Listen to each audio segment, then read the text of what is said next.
জাতীয় কংগ্রেসের উদ্যোগে শনিবার ভারতবর্ষের ৮০তম স্বাধীনতা দিবস পালন করা হয় যথাযোগ্য মর্যাদায়। অনুষ্ঠানে জাতীয় পতাকা উত্তোলন করেন বিধায়ক সুদীপ রায় বর্মন। দলীয় পতাকা উত্তোলন করেন প্রদেশ কংগ্রেস সভাপতি আশিস কুমার সাহা।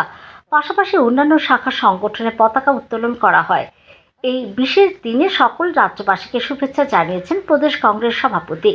এদিন তিনি বলেন, স্বাধীনতা আন্দোলনে অগণিত শহীদ যারা ত্যাগ, তিতিক্ষা এবং আত্মবলিদান দিয়ে স্বাধীনতা অর্জনকারী সেই সংগ্রামীদের প্রতি আজকের দিনে আমরা শ্রদ্ধা জানাচ্ছি।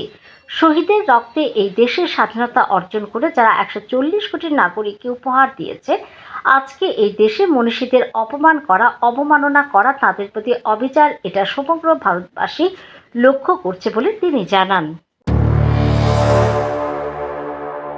আন্দোলনে যারা ত্যাগ, তিতিক্ষা এবং আত্মবলিদান দিয়ে স্বাধীনতা অর্জনকারী আমাদের সেই সংগ্রামীদের, তাদের প্রতি আজকের এই দিনে আমরা শ্রদ্ধা জানাচ্ছি। শহীদের রক্তে এই দেশের স্বাধীনতা অর্জন করে যারা ১৪০ কোটি নাগরিককে উপহার দিয়েছে, আজকে